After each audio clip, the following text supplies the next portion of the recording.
waxaa saacadihii ugu dambeysay baraha bulshada la wareejinayay sawir uu ku xidhan yahay fanaanka caanka ah ee Xariir Axmed iyo xaajadiisa cusub ee lagu magacaabo Xayaat Cabdixakiin, taas oo la sheegay in meherkooda uu ka dhacay gudaha magaalada Hargeysa. Arrintaasi oo fajicisa ku noqotay dhammaan taageerayaasha Xariir Axmed iyo guud ahaan xaajadiisa, taas oo la tilmaamay in si weyn ay uga hinaastay arrinkaasi iyo waxa ka jira. Ilaa hadda Xariir Axmed kama uu hadal arrinkaasi iyo guud ahaan baraha bulshada sawirada la wareejinayo, taas oo la sheegay in Xariir uu guursaday gabadh kale oo cusub oo lagu magacaabo Xayaat, waxaana la tilmaamay in xaajadiisii hore ee ay runtii aad isku jeclaayeen ay ka hinaastay, sidoo kalena uu hinaasa madax maray, taas oo ay si weyn uga xumaadeen taageerayaasha Xariir Axmed iyo guud ahaan asxaabtiisa.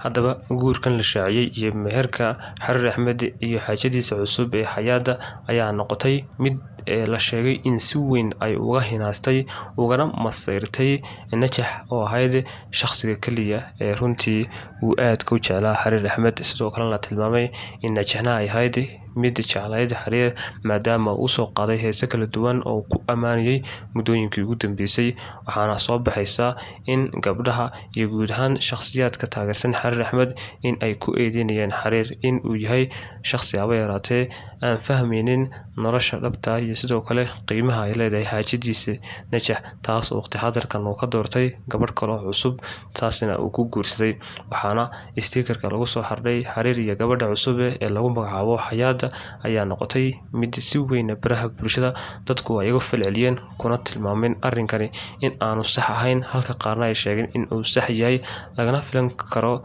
in rag wax walba, maadaama arrimaha fanka iyo sidoo kale guud ahaan social media ay yahay mid markasta wixii la soo dhiga wuxuun ay ka jiraan aakhirkana ay rumoobaan. Xariir ilaa hadda wax hadal ah lagama hayo, kama uu hadal arrinka cusub ee hadda kusoo kordhay social media iyo sidoo kale sticker-kan lagu soo xardhay isaga iyo sidoo kale gabadha cusub ee la sheegay Xayaat in ay isku mehersadeen gudaha magaalada Hargeysa. Arrintaasi oo fajiciso ku noqotay dhammaan taageerayaasha iyo sidoo kale Najax oo ahayd xaaskiisii